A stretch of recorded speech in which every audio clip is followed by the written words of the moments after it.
Σύνορα FM 92,2, Σάκης Πετρελής στο μικρόφωνο, εδώ παρέα στο καλύτερο ραδιόφωνο της πόλης. Κοντά μας, όπως σας έχουμε ανακοινώσει εδώ από το μεσημέρι, ο Δήμος Αναστασιάδης. Καλησπέρα, Δήμο. Καλησπέρα. Τι κάνουμε? Μια χαρά. Πώς είσαι?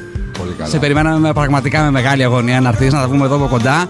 Στο καλύτερο ραδιόφωνο της πόλης βρισκόμαστε στο Σύνορα, λίγο πριν από τη μεγάλη σου εμφάνιση στο Club Mist το βράδυ. Πραγματικά πιστεύω θα γίνει χαμός και κυριολεκτός όλο αυτό το πράγμα. Μία από τις καλύτερες φωνές αυτή τη στιγμή στον χώρο του ελληνικού τραγουδιού.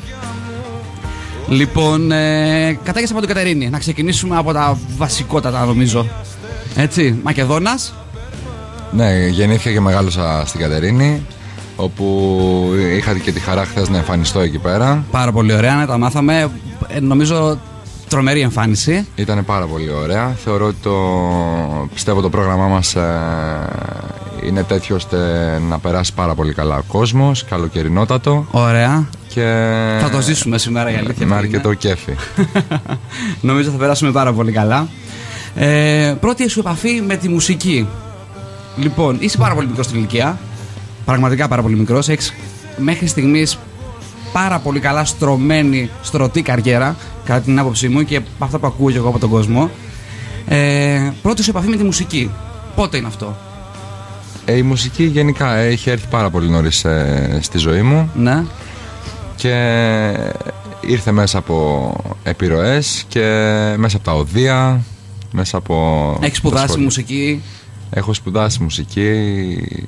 Ξεκίνησα με το πιάνο, με την κιθάρα. Ναι.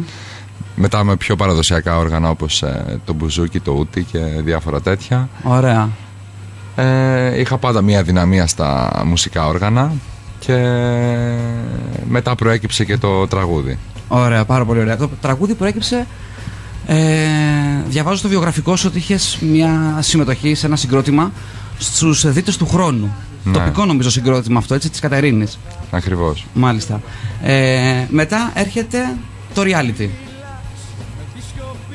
Πες μας λίγο δύο λόγια γι' αυτό. Βασικά, εγώ αυτό που ξέρω, ας πούμε, από τα reality το παιχνίδια είναι ότι πάει κάποιος, ας πούμε, σε ένα reality παιχνίδι, παίρνει τον κόσμο, ας πούμε, με το μέρος του από εκεί και με το που βγαίνει κατευθείαν κάνει μια δισκογραφική δουλειά, κάνει εμφανίσεις και μέσα σε 2 χρόνια πολλούς από αυτούς έχουμε ξεχάσει. Με σένα έχει γίνει το ακριβώς αντίθετο. Έφυγες από το παιχνίδι και μετά από 2 χρόνια εμφανίζεσαι με ένα εκπληκτικό τραγούδι, το Εσύ. Ναι. Και αυτό πώς έγινε, ας πούμε, ήταν δικιά σου επιλογή αυτό? Πες, μίλησε μας λίγο για το παιχνίδι όλο αυτό. Καταρχάς τα τραγούδια μου ήταν βγαλμένα προτού καν μπω μέσα στο παιχνίδι. Τα έχεις γράψει πριν? Ακριβώς. Ναι. Ούτως ή άλλως μέσα υπήρχαν τραγούδια και συνθέσεις που ήμουν πάρα πολύ μικρός, από Δίτες του Χρόνου δηλαδή. Ναι, ναι. Οπότε το reality και εκεί ουσιαστικά... έγραφες τραγούδια δηλαδή εσύ, έτσι? Ναι, πάρα πολύ οπότε το reality για μένα έπαιξε μια διέξοδο στο να μπορέσω να ξεφύγω λίγο από το ότι θέλω να κάνω κάτι παρόμοιο. Και λόγω ότι ένα παιδί το οποίο ανήκει σε μια επαρχία, του είναι πάρα πολύ δύσκολο στο να ξεφύγει. Ναι, από τον τοπικισμό, ας πούμε, εκεί. Από το ότι οι γονείς το έχουν βάλει σε έναν δρόμο τον οποίο είναι πάρα πολύ καταγεγραμμένος, ρε παιδί μου. Κατάλαβα, μου έχεις δώσει πάσα τώρα για την επόμενη ερώτηση. Και οπότε το reality έπαιξε και ουσιαστικά την διέξοδο μέσα από αυτό. Μάλιστα. Ήμουνα πάντα αντίθετος με όλο αυτό, αλλά απλά θεωρώ ότι σε κάθε ομάδα, σε κάθε reality, εδώ και σε μια παρέα φίλων πάντα υπάρχουν τα καλά παιδιά, υπάρχουν και τα κακά, τα άτομα τα οποία συνεισφέρουν και τα άτομα δεν προσφέρουν. Πάντα υπάρχει το κακό, τέλος πάντων, και το καλό. Το καλό και ίσως το λιγότερο καλό. Εγώ έτσι μπορώ να το δω, ας πούμε. Δεν ξέρω αν υπάρχει. Αν και αυτό είναι ένα πράγμα το οποίο μπορεί να χρειαστεί χρόνος για να το καταλάβεις. Ναι. Μπορεί να μην φανεί με τη μία. Οτιδήποτε είναι αυτό. Στο χρόνο. Στο χρόνο. Μάλιστα. Λοιπόν, μου είπες, οι φίλοι σου, οι γονείς σου, ο κύκλος σου, πώς ήταν στο να μπει στο reality αυτό, ας πούμε? Ήταν δίπλα, σε βοήθησαν, σε παρότριναν να το κάνεις όλο αυτό? Κοίταξε, ο γονιός είναι γονιός. Το γονιά, άμα το πεις, μαμά, κοίταξε να δεις, μου βρήκανε μια πολύ ωραία θέση στην Αμερική και θα παίρνω πάρα πολλά χρήματα και θα είμαι ευτυχισμένος, το πρώτο πράγμα που θα σου πει είναι τι δουλειά έχεις εκεί, αγόρι μου. Είσαι πάρα πολύ κάτσε στο σπίτι. Ναι, βέβαια. Οπότε συνήθως η μαμά, ο μπαμπάς, αυτό που θέλει μετά από κάποια ηλικία δεν είναι το καλό σου. Το καλό σου με ποια έννοια? Νομίζω ότι θέλουν το καλό σου. Πάντα. Θέλουν πάντα το καλό σου, Ναι. αλλά το καλό τους έρχεται και από το καλό το δικό τους. Που το καλό το δικό τους είναι το να σε βλέπουν, να σε έχουν κοντά τους και να σε φροντίζουν. Αυτό που λίγο πολύ ισχύει στην ελληνική κοινωνία και στην ελληνική οικογένεια. Και αυτό συμβαίνει με οτιδήποτε αγαπάς. Ναι, το καταλαβαίνω δηλαδή, αυτό που λες.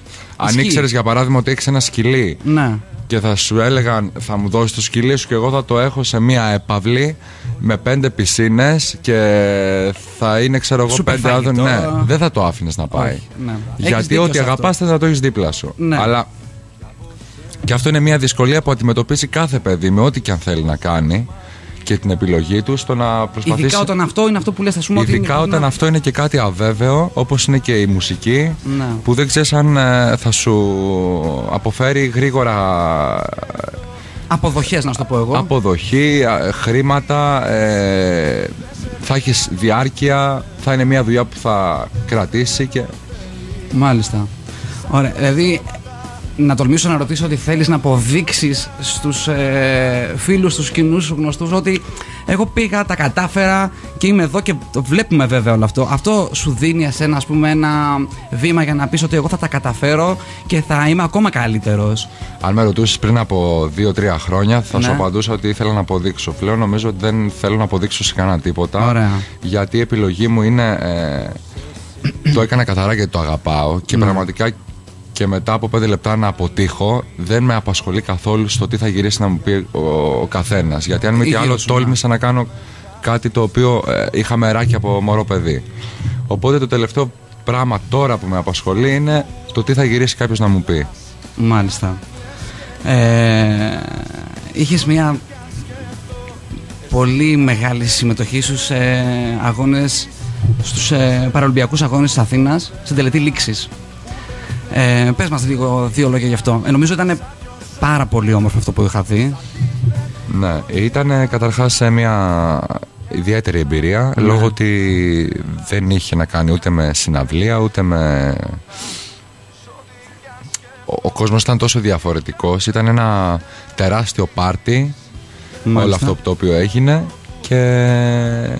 και η ενέργεια ήταν πάρα πολύ διαφορετική σε σχέση με αυτό που σου δείχνει σε μια συναυλία. Ήταν ο λόγος που γίνεται όλα αυτά, ο τρόπος και ξέρεις για ποιο πράγμα το κάνεις πια.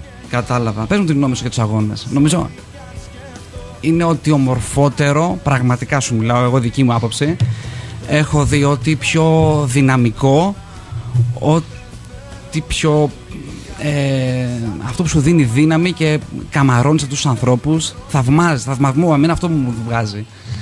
Κοίτα να δεις, εγώ με τον αθλητισμό ασχολούμαι από τότε που γεννήθηκα.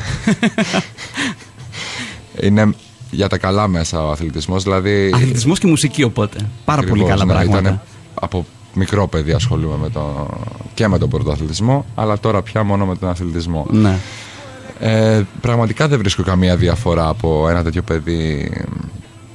Μη σου πω ότι ένα τέτοιο παιδί πραγματικά το νιώθει και τρελαίνεται ακόμα πιο πολύ. Ναι, το πιστεύω εγώ αυτό το πράγμα. Και ίσως από αυτά τα παιδιά μέσα παίρνεις την τόση ειλικρίνεια, δηλαδή από λίγο που είχαμε δει από συνεντεύξεις Ναι. διάφορων τέτοιων παιδιών, παίρνεις την πιο καθαρή απάντηση. Σε όλα. Όχι μόνο στον αθλητισμό, σε ό,τι απάντηση και να το κάνεις, παίρνεις την πιο καθαρή και ειλικρινή απάντηση. Μάλιστα. Ωραία. Μου είπες ότι η μουσική είναι πάντα στη ζωή σου. Με ρωτάνε εδώ πέρα διάφοροι φίλοι από στο στούντιο εδώ πέρα, μας κάνουν διάφορες ερωτήσεις. Ο Θανάσης ρωτάει, λέει, ποιο είναι το αγαπημένο τραγούδι σου αυτή την περίοδο. Δικό σου, εγώ θα πω. Δεν ξέρω αν υπάρχει κάποιο. Ναι, νομίζω το Τάση Καταστροφής είναι ένα τραγούδι το οποίο πραγματικά μου αρέσει πάρα πολύ. Μάλιστα. Από τη δικιά μου συλλογή, έτσι. Γενικότερα από άλλους καλλιτέχνες. Έχω πάρα πολύ αγαπημένα τραγούδια. Δηλαδή θεωρώ ότι ζούμε σε έναν τόπο τόσο ευλογημένο. Ναι. Διότι αν σκεφτείς ότι ο μουσικός, δηλαδή αν πάρει ένα μουσικό, είμαστε η μοναδική χώρα που ο μουσικός ζει από τη δουλειά του. σε οποιαδήποτε άλλη χώρα. Ναι. Τοπική, έτσι. Ναι. Για τοπική καριέρα μιλάμε. Ενώ. Τοπική μουσική εννοείς. Ναι. Δεν μπορεί κάποιος να κάνει κάτι, να ζήσει μόνο από την. Δηλαδή το τραγούδι το έχουμε μαγαζιά, το έχουμε συναυλίες, χειμώνα, καλοκαίρι, δίσκος ξαναδίσκος. Κάθε χρόνο τα ίδια κλπ. Αυτό νομίζω είναι φαινόμενο της Ελλάδας. Εννοείς να κυκλοφορήσει ο δίσκος του μόνο στη χώρα του και από αυτό να ζει ο άνθρωπος. Ακριβώς. Και όχι απλά να ζει, να υπερζει. Δηλαδή.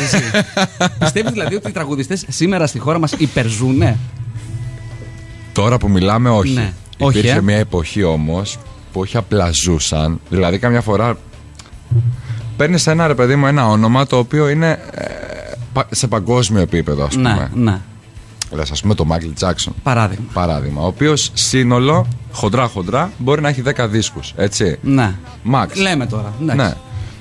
Βλέπεις τη γλυκερία, παίρνεις ένα άλλο παράδειγμα και βλέπεις, ξέρω εγώ, 70 δίσκους, ας πούμε. Ναι. Η οποία έχει κάνει 3 καριέρες. Έτσι. Δηλαδή, θέλω να πω ότι είναι από τις τραγουδίστες η οποία έχει παίξει ρεμπέτικο τραγούδι. Ναι, έχει πει τα πάντα. Λαϊκό τραγούδι. Τα πάντα. Το 80's κάποια στιγμή είχε. Ναι. Και τώρα